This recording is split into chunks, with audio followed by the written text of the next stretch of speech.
Hi, I'm Oli. You might remember me from earlier where I pitched you iceberg lettuces rolling down glaciers. Yeah, the team gets it. But this has sort of been my life's work to do that kind of thing. If I start somewhere in the middle of the story, I had an illustrious career creating novelty songs about the climate crisis from the perspective of pirates and medieval bards and so on, which ingratiated me with our social media overlords and created the opportunity to create Serious People, which is a small team of us just using some of that colour or humour in traditional campaigning. So I'm just going to give us loads of examples where we've taken on industries or companies using some of those methods. And the first one, of course, is the athleisure industry. Lululemon, I don't know if you've heard of them, but they're huge and they make expensive yoga pants for rich people. And the whole Scope 2, Scope 3 supply chain runs on fossil fuels. So this is what we did. We stole Lululemon's designs and made them less terrible for the environment. Have you been to Lululemon before? Lululemon, no. Heard of the other brand. Which one? We are violating copyright, but we're not violating the planet. And that's in the window. Well, the two differences are the factory's not running on fossil fuels, okay, and the fruit in the name is different. Yes, yeah.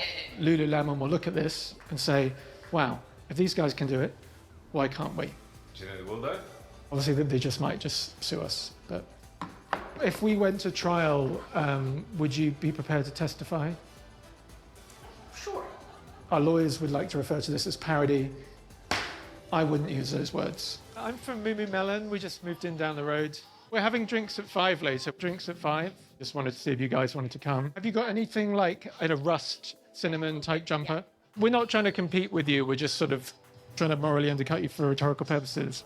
Now, of course, we are aware that there's a possibility that they could sue. To which we say, bring on the Lulu lawyers. Would you rather choose the Moo or the Lulu? I get the Moo, yeah. You choose the Moo. So this...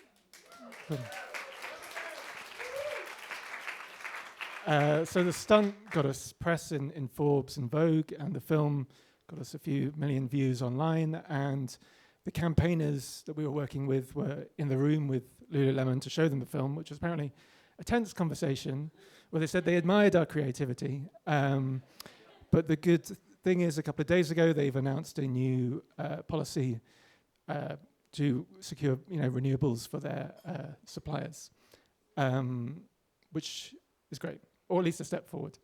And I guess what I liked about that campaign is like being able to show up outside their offices with something non-confrontational, and where it's really difficult for them to throw us out if I'm just inviting them to drinks. So we did that with the PR agency Edelman, which is a huge PR firm, and they've been running PSYOPs for animal agriculture and the fossil fuel industry. And we decided that we weren't going to protest them. We were going to show up outside their offices and mindfully accept what they were doing and help them come to terms with the chaos they were bringing. And I thought, since we've been talking about meditation, we could do one of those meditations now. You can close your eyes if you like, but this is the Accepting Business Realities meditation. Picture yourself in a nice, relaxing meeting with some environmental campaigners. The campaigners are yelling, but try not to focus too much on the words. Just the sounds of their voices asking for the bare minimum of corporate responsibility. Focus on the weight of your body as it makes contact with a reassuringly expensive, ergonomic business chair. Hold in your mind a comforting article you read, telling you that this climate thing isn't your problem. Not thinking about who might have paid for that article, just letting the mind believe what it wants to believe. You are part of the transformation. You are part of the change. Now breathe in profit and breathe out responsibility.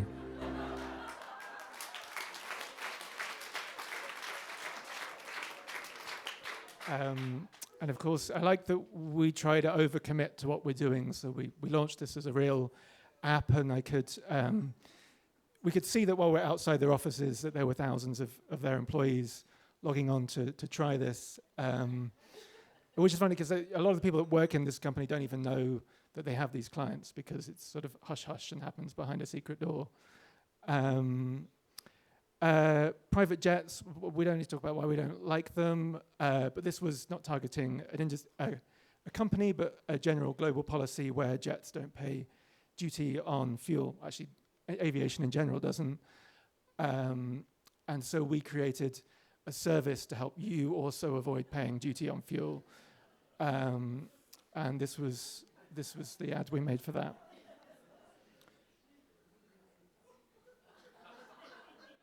Well, we call it a private jet for tax reasons, really. Private jets don't pay duty on fuel, so by adding wings to the vehicle, we should qualify for the same exemption. We haven't had many complaints about the noise, actually. It's actually quite quiet, like a car almost. I just think it's ridiculous that a billionaire pays less duty on a private flight to Dubai than I do just to drive to go bowling with the lads.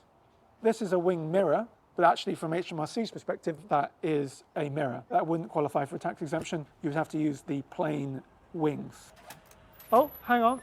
Yeah, I guess the security is not strictly necessary. It just helps to show the taxman this is a serious operation and that we're serious people. Okay, I'm afraid that's going to have to go in the hold, madam.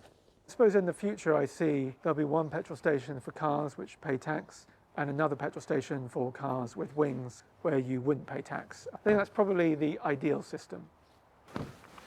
Seatbelt sign is on. That works. Okay, let's do the flaps. Have you got the shopping list?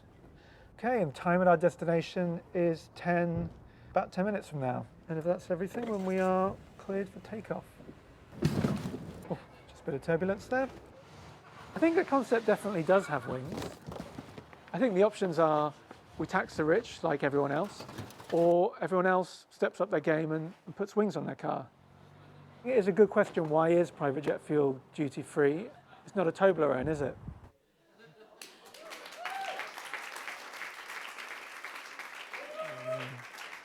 So this was our most popular video. It's had some 7 million views online. And shortly after, Scotland have announced that they're introducing a kind of private jet tax in the next few years. And we've just this week launched phase 2, which is this flat-packed set of wings that you can assemble yourself. And those are available online starting from £10 today at jetsetset.com. Our next campaign was in France, which seemed like it would be a challenge because we don't speak French, and we were warned that our sense of humour wouldn't be appreciated in the same way.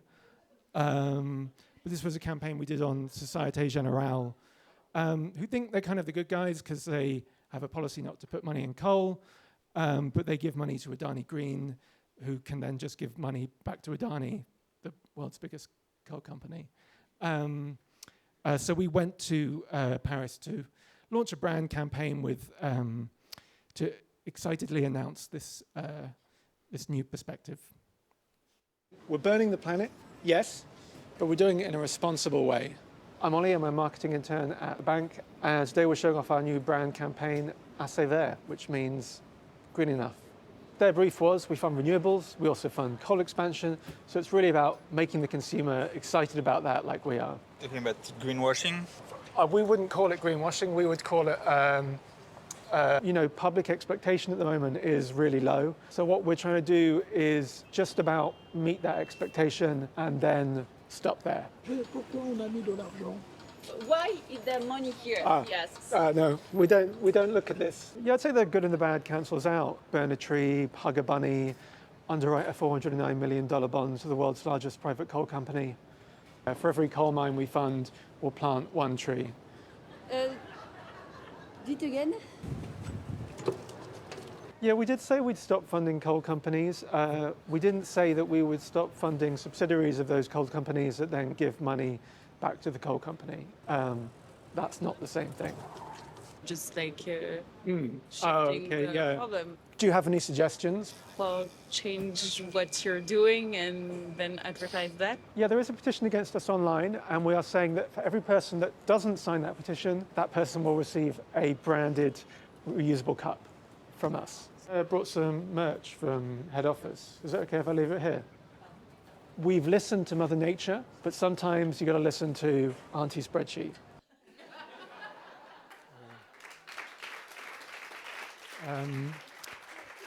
So yeah, at the moment we're preparing to give that petition to them with some 60,000 signatures, and I'm sure they're happy.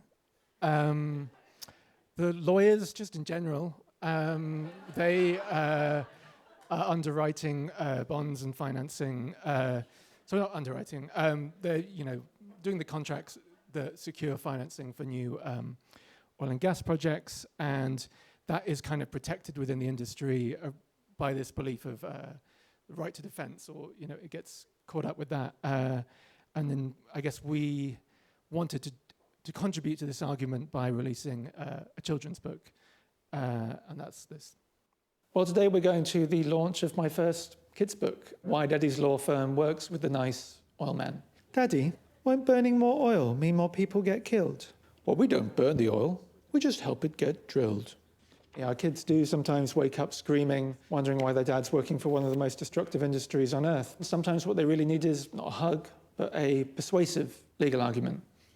When the clients do bad things, can't you just say no? Our profit equity per partner might fall, and then it's bye-bye Nintendo. I think what children don't realize is business is very complicated. We can't just do things because they're the right thing to do. You can be a good father and help multinational oil companies secure financing for their next pipeline.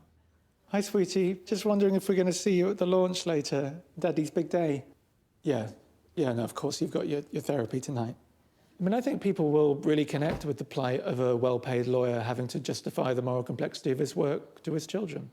Well, thank you, everyone, for coming. Tonight's really about starting a conversation with the next generation and telling them they're wrong. Would you help make bombs or help sell cigars? Of course not. That's taking it too far. What big questions for a penguin so small? But there's nothing we can do. Nothing at all. Thank you.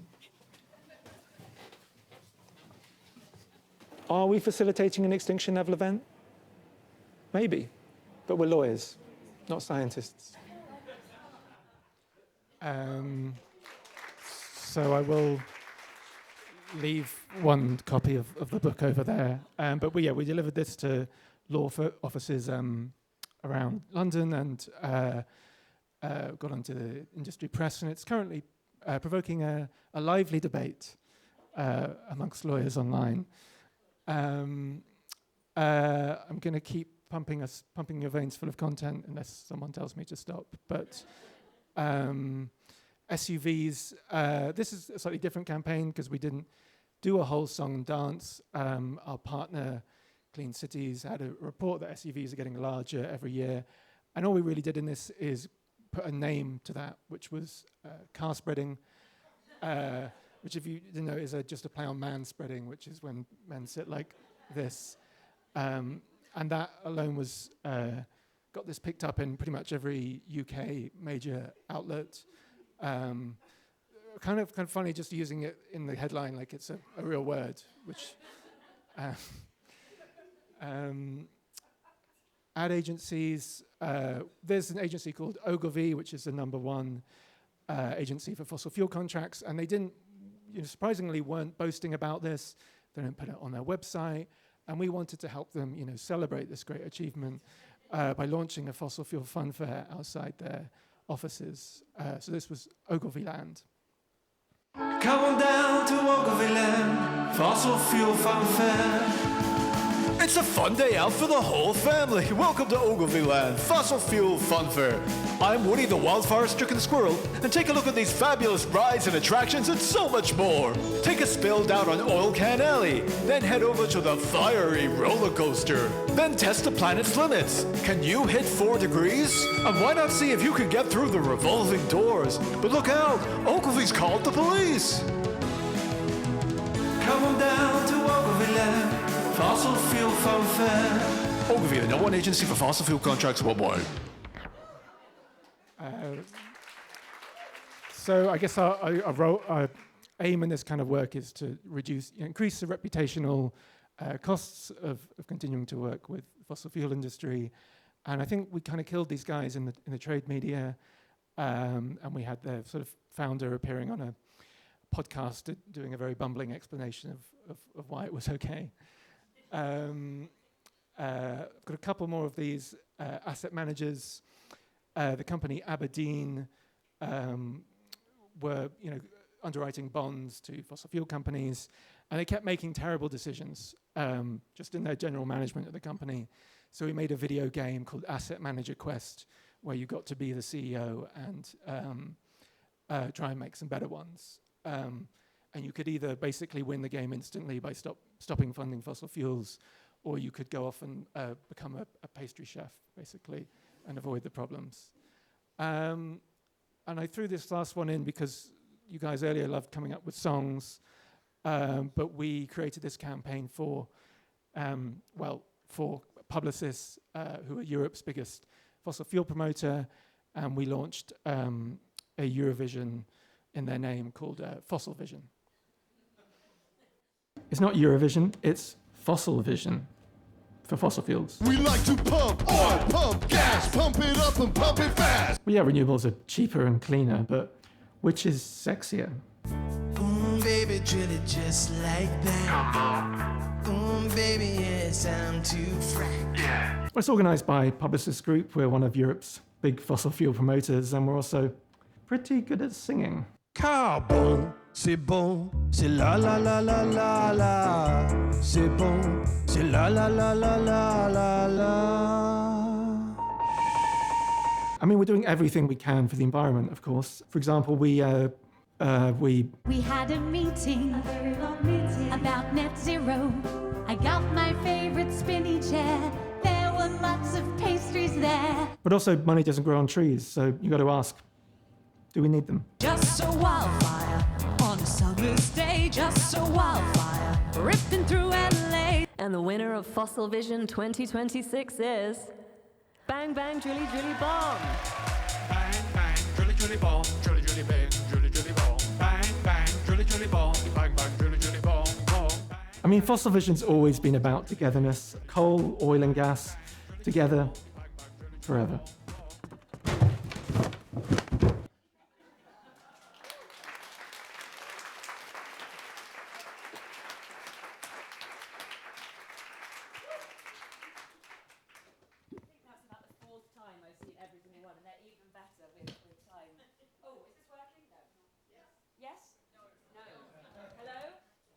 Yes? No? Yes? Hello? Oh, okay. I didn't really have anything to say, so the mic doesn't matter that much. It's all about Oli. As Steffi said, I'm Hannah MacInnes. I have the enormous privilege of hosting the Klosters Forum podcast. I'm sure you're all already avid listeners, but you will be after now if you're not already. It's a huge pleasure and honour to host a conversation with Oli. It's really an even bigger honour to sort of be part of this wider conversation. I think the kind of completely surreal filmic backdrop certainly helps. I keep sort of thinking we are in a film set every single time I look to my right out the window. Oli, you showed us the kind of winning combination there of comedy and climate awareness. But I'm wondering for you, I think we can tell, but which came first? Of these campaigns. No, in your life, were you first and foremost comedy and then climate, or were you climate and then comedy? Well, I did comedy first, and I used to play noughties hip hop classics like Drop It Like It's Hot and Indie Club on a gold recorder. under the name Recorder Boy, a sort of gangster recorder player. And I don't really have a performance background, but I sort of sent this into Britain's Got Talent on one board Sunday afternoon, and accidentally ended up like performing this to Simon Cowell, which was kind of a baptism of fire into this world. And I had been doing other silly stunts. I mean, what did Simon say? He said he didn't believe in the power of the recorder. I said he was just like the bullies at school. They cut that out, though. Oh. Sorry, I interrupted with that. You were carrying on. Well, there were a few other things, like I sold all my personal data on eBay, some things like that, or I created a startup to help you fake a more perfect online life by stealing other people's Instagram photos. So that was the kind of the origins of this thing of starting fake companies or fake initiatives, and then at some point I decided to apply this to the climate exclusively. I mean, I was going to leave this till later, but you've mentioned Instagram, some of those things that you did, eBay, and we were sort of talking earlier about the Audre Lorde quote of, can you dismantle the master's house? How do you wrestle with that question? Because obviously you are doing brilliantly using... Yeah, I mean, I don't love to be on social media or like use it day to day, but it has basically just given us the tools to get that, now 100 million views that otherwise would require a very long process, I think, to get approved or wouldn't get approved at all. So I guess that's the love-hate relationship. I mean, you have this enormous audience. When I last looked, how many followers? It's too many numbers to count. Probably gone up masses while we've just been sitting here watching.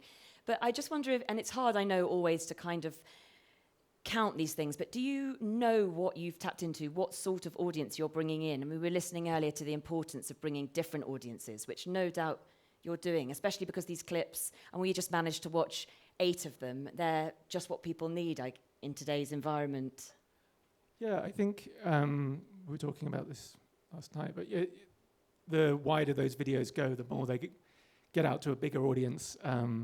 As they become more popular, the trolls appear, which I always feel is a good sign because it shows we're reaching beyond. But I generally start from the idea of talking to people who are, I guess, like at least climate curious, where it's not, they're not thinking that the whole thing's a joke, but they're interested in being more involved, or, they need permission to send something to a friend. It's easier to say, send something to a friend if it's just a funny video versus like, here's this report I found about climate change, which, I don't know, doesn't feel like banter.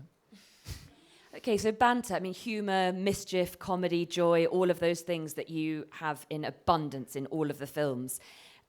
From your perspective, what is it that does that other ways of messaging don't achieve? What do you kind of bring to the debate, engage new people, as we've said, but what is the impact that creates in a different way from the sort of terrorising and fear and apocalyptic I guess chat? Like the natural response to many of those problems or like things we're highlighting is anger, which is like a valid emotion, but I suppose there's always been this association that activists are angry, and then maybe you think that means they're emotional and they're not following facts, whereas I guess I want the outtake to be that, hey, these climate guys are they know something I don't, they've got something going on, rather than feeling like a blunt instrument.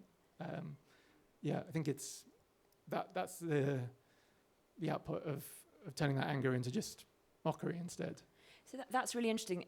Obviously, the drive is for people to look at the issues with a slightly different, in a different light, but you're also driven by how people think of climate activists and to look at them and, maybe worried about the image that climate activists more generally have, that culture can change. Yeah, I think when I started doing all of it, that was the idea, is that, and I'm, before any of us were environment people, we weren't environment people, and we were like, I can't be one of those environment people. So it's, I guess, just making it a slightly more accessible tribe. I think it's a really important point, because obviously at these wonderful places where there are lots of very out and proud environment people, there's a tendency to sort of forget that, or to realise we're all preaching necessarily to the converted, so you're sort of taking yourself out of it. But the balance you have to strike, I imagine, is quite a careful one, because obviously in satire you're always risking playing into the sort of rule book of the people that you're satirising, or even giving people a reason to laugh at something that's sort of demonstrably not funny. Yeah, I mean, I think, yes, you could treat humour, you could look at humour being like, hey, climate crisis isn't funny, so why are you making jokes about it? But I suppose I said, talking to people that already think that it's real and don't need it, convincing of that, and then you can have fun with it. I guess it's also the source of the humour is always supposed to be the inaction of these companies that we're targeting, rather than like the suffering that it's caused. And yeah, I think the object of the joke is the important distinction. I don't get to ask all the questions. You get them in 1 second, but I am just interested how it's obvious what your inspiration is. I think it would be a bit obtuse if I asked you that. But I wonder how you, because you're part of this bigger organisation. I think we saw some of them in the fantastic Fossil Vision video performing there, right? Well, they're sort of random people performing ghost-written songs, but always some of them are in the audience. Yeah. And who was in the chair with you in the aeroplane seat? I wondered. That's my partner. In real Good. life. So that was completely normal. That's just how you get to work each day. But I wonder how you, in your collective serious people office, decide your next target, and have you got your next target in mind? I mean, I think we do well when we don't pick our target. When we worked with, say, the Lululemon thing, there was already a campaign there and research there that the group Action Speaks Louder had been doing for a couple of years. They already had an audience with Lululemon. So when we're feeding into things that people are already doing, where the research is already there, and I think that's probably when we're doing it our best. So we don't know who's next. I think I'd like to do something on, I think we're going to do something on methane and a large supermarket. When I was riffing material in the room, but I think there is this shadowy cabal of comedians that has convinced us that cow farts are causing global heating, but we know that 95% of that dangerous methane is coming from cow burps, which are much less funny. I don't know why I'm laughing, sorry. So I think, I don't know, I'm workshopping in the room now. So if you can help, with those, people can help you out. Yeah, people are welcome to, or, we're open to new projects. Do you guys, I think, is there a spare mic? I mean, I'm sure there's, or do you want to take mine? For some audience questions. I don't need a spare one for me.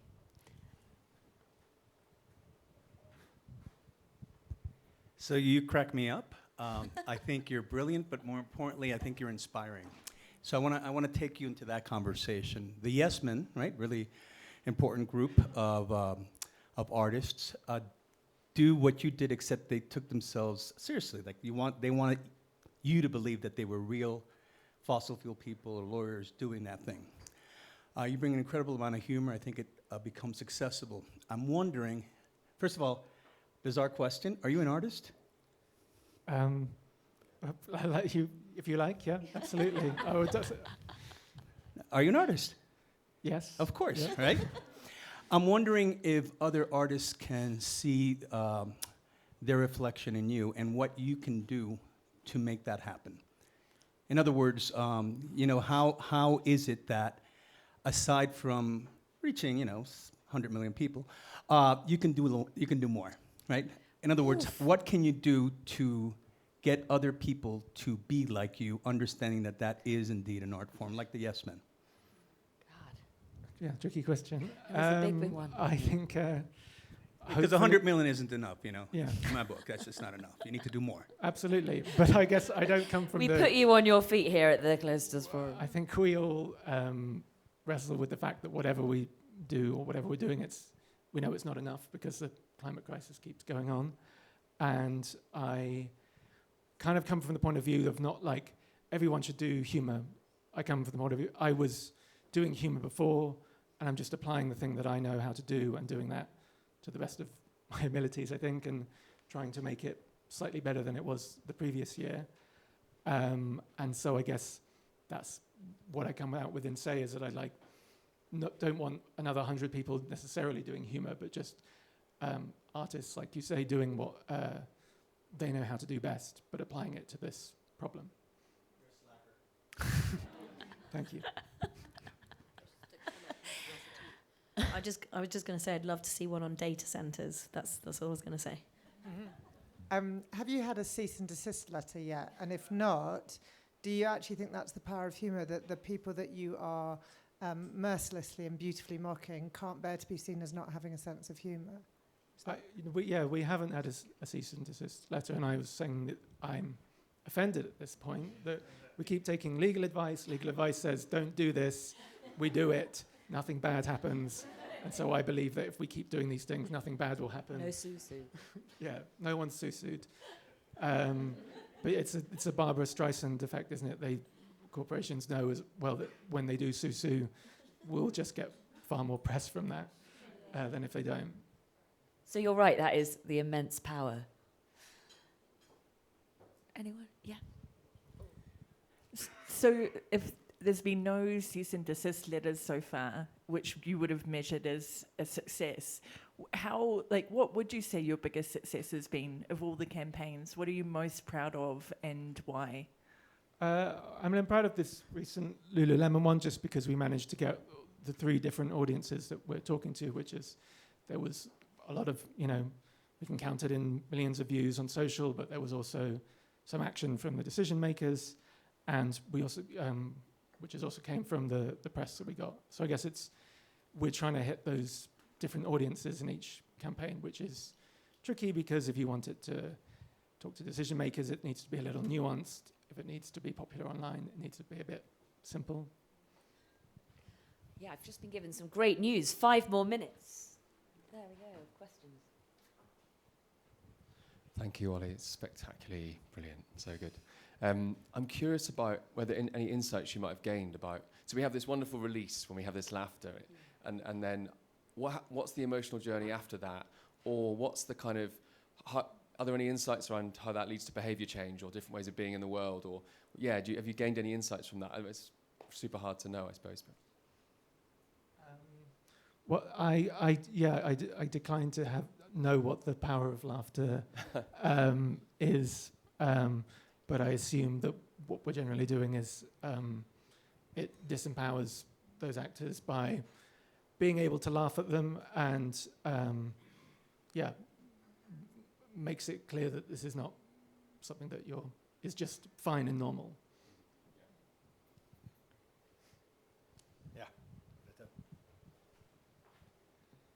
Yeah, first of all, also I love it and love all your videos. And bit similar, my question, have you ever considered using this power of humor politically? So, is there a case to say, hey, as a next step, I can also engage my audience politically to really, also maybe contribute to the kind of change we need also at the political level, or you deliberately stay out of that? So do you think that would look like lobbying for a particular political party, or you mean, just curious what you... Or a political movement or a certain campaign that really, has as the goal to change legislation and... I think, with the private jets one, we were taking on a global policy level thing, but it's like a harder task to do, physically, because you can only go to Parliament Square so many times before it gets boring. But it's tough, isn't it? Because it's like even more abstract or harder to reach entity in some ways. Well, I imagine you'd consider almost every one of those films to be sort of inherently political in its own way. Yeah, I think if we're calling the environment political, That's for the next discussion. Hi, I was really interested in the way that quite a lot of the campaigns were targeting companies where maybe they were involved in work that maybe many of their employees weren't very aware of, and trying to highlight not just the general public, but to the people working for those organisations, or trying to sort of bring to the surface the cognitive disconnect of I'm a good person, but I'm working for a company that's doing bad things. And I just wondered whether you had any feedback from employees at any of those companies that you targeted about that then shifting their trajectories or what they wanted to do. It's interesting. Yeah, it was a very common thing that you talk to people outside and they don't know anything about it, and generally they're supportive. So I guess our usual approach is like to be criticizing management rather than the employees who, you know, particularly in like ad agencies, it seems like they almost don't care what the employees think, you know, they can just fire them. Yeah, and there's some interesting work being done on whistleblowing as well within those companies, or at least like, yeah, making that more accessible to speak out. Okay, I think we've got, one. Yeah, hopefully it's helpful. So car spreading with Clean Cities with Oli Lord. On the political front, Clean Cities, they did target Westminster Council because they knew Westminster was going to do something at that point in time. And actually with Live and Breathe, we did like a small thing in Westminster. So I think that's a good example where serious people created something and then it's really helped Clean Cities filter that through. And then on the long tail, Sadiq Khan has then stated in the news and then said he's going to get rid of his police support SUVs because he had come across car spreading. So there are political ramifications. I think we probably have to. Sorry, Sam. Do we have time? No, we've got to. Oh, we've got one more time, Sam. Well, Oli, I love an artist who lives dangerously, and in many ways you're the highest form of artist, which is the clown, because they are the most that they can get closest to power, and say that some of the most dangerous things, and I have a lot of respect for that. But I also appreciate that it's there's a risk to that, and that you are somewhat dependent on a very few platforms to allow you to do this. And as we see within protest, which this is ultimately in the UK, it's getting more and more dangerous. And I ask, what for you is, what are the biggest risks to your work? What if you were to be shadow banned? What if you were to have your platforms taken down? What would happen? Yeah, I think, I mean, increasing, it's absolutely a risk, and you know, other than like diversifying across a few platforms, there's not much you can do. There has been a thing recently I've seen where your follower count matters a lot less in terms of how much these things push your work out. And I do kind of think that if we're continuing to make things that are spiky enough, that they can probably find an audience. But I think that's why it's also important to do things that work offline or you know, work through traditional press as well. Never becoming too dependent on one thing, I guess, is what we need to do. Hannah, Oli, any final thoughts? No, I was just going to say, you know, thank you, brilliant questions. You're clearly going to be around for other questions and also bird versus cow fart methane jokes. Thank you very, very much.